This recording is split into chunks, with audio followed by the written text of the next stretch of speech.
चलो हटो यहाँ से, ए हटो यहाँ से, हटो, चलो हटो हटो।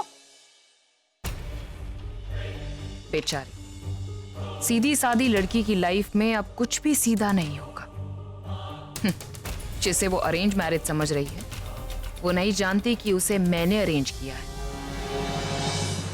माफ कीजिएगा बहन जी, असल में उसके इतने रिश्ते टूट चुके हैं, जब कोई नए रिश्ते की बात आती है ना तो थोड़ा घबरा जाती। आप चिंता मत करो, ये घबराहट भी धीरे धीरे खुशी में बदल जाएगी। दादी चलें?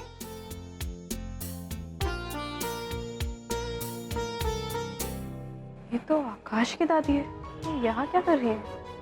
और वो भी प्रज्ञा दी की दादी के साथ। अरे मिताली जल्दी कर, कितनी देर लगाएगी? हाँ मम्मी जी बस आई। दुकान बंद हो जाएगी, सब लोग गाड़ी में बैठ भी गए, अभी तक ये तैयारी हो रही है। चल, ऐसी सेल बार बार नहीं आती हैं। 3 जोड़े कपड़े पे 2 जोड़े कपड़े फ्री। हमारे तो सारे त्योहार इसी में निकल जाएंगे। लेकिन मम्मी जी उन कपड़ों की क्वालिटी तो ठीक होगी ना? क्वालिटी तेरे मायके से जो कपड़े आए हैं ना, उनसे तो अच्छी ही होगी। और फिर भी अगर तेरे समझ में नहीं आ रहा है ना, तो साल भर रुक, साल के अंत में एक अच्छी वाली साड़ी तुझे लाके दूंगी मैं। राज आ रहा है ना हमारे साथ? नहीं, राज नहीं आ रहा। आज तक उसने मेरी कोई बात सुनी है जो अब सुनेगा? ठीक है। राम सिंह, हम लोग बाहर जा रहे हैं, खाना बना के रखना और सोना मत, समझा? अब उधर कहाँ जा रही है गाड़ी? इधर पार्क्ड है। नहीं, आकाश सर तो नहीं है, वो बाहर गए हुए हैं, कुछ बता नहीं सकते वो कब आएंगे। Okay sir. जी मैम, आपको किससे मिलना है? अभी से मिलना है, बहुत अर्जेंट काम है। ऊपर अपने कमरे में। वो मुझसे शादी करके इस घर में मेरी बीवी बन कर तो आएगी, लेकिन उसे एक नौकरानी की तरह रखूंगा मैं। मुझे कुछ नहीं सुनना अभी। I trust you. बस एक बात याद रखना, मैं ये सब कुछ तुम्हारे लिए कर रही हूँ और तुम्हारी बहन आलिया के लिए।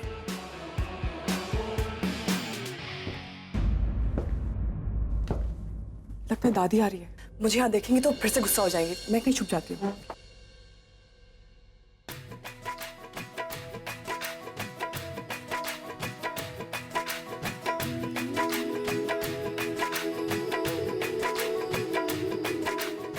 अपने रूठे पर आए रूठे यार रूठे ना,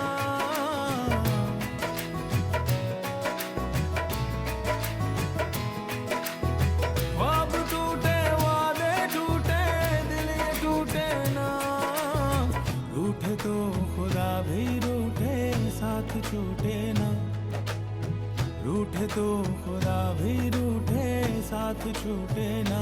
ओ अल्लाह वारिया मैं तो आरिया, वो टूटी आरिया मिलवा दे। तुम यहाँ Let me guess. प्रपोजल के लिए थैंक्स बोलने आई हो ना? Seriously save yourself that trouble और अपना टाइम वेस्ट मत करो, क्योंकि तुम्हारे टाइम का पता नहीं, लेकिन मेरा टाइम बहुत कीमती है।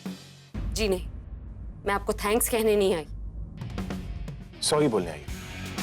तुमने मेरे और मेरे परिवार के साथ जो किया उसके लिए सॉरी बोलने आई हो ना, ताकि शादी के बाद हमारे रिलेशनशिप में कोई प्रॉब्लम ना आए। जी नहीं, मैं आपसे ये कहने आई हूँ कि मैं आपसे शादी नहीं कर सकती।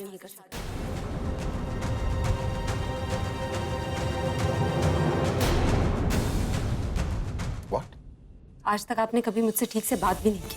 शादी के लिए आप कैसे राजी हो गए पता नहीं, शायद अपनी दादी के लिए या किसी दबाव में आकर। मैं ये समझ चुकी हूँ कि दबाव में आकर लिए गए फैसले कभी अपनों को खुशी नहीं देते। हमारी सोच नहीं मिलती, आपका रहन सहन, आपके आसपास के लोग, मेरी कुछ समझ में ही नहीं आता। फिर हम आपस में एक दूसरे को कैसे समझेंगे? हम दोनों के बीच कुछ कॉमन है ही नहीं। आज तक हम बेवजह इतनी बार मिलते रहे, लेकिन शायद उन मुलाकातों की यही वजह रही होगी कि हम ये समझ सके कि हम दोनों एक दूसरे से कितने अलग हैं। मैं आपसे यही कहने आई थी कि मैं आपसे शादी नहीं कर सकती। हमारी कुंडलियों ने हमारा भाग्य तो मिला दिया, लेकिन हम दोनों की सोच हमें आपस में कभी नहीं मिलने देगी। मैं जानती हूँ कि ये बात मुझे आपकी दादी से कहनी चाहिए थी। मैं उन्हें दुख नहीं पहुंचाना चाहती। शायद आप उन्हें ये बात ठीक से समझा पाए, इसलिए आपसे कह रही हूँ मैं ये शादी नहीं कर सकती।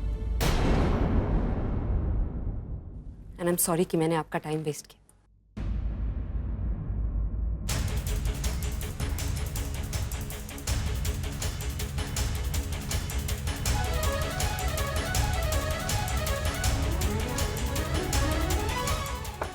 Who the hell is she? वो तुम्हें ना कैसे कर गई? I don't believe this. ये लड़की क्या बकवास करके गई?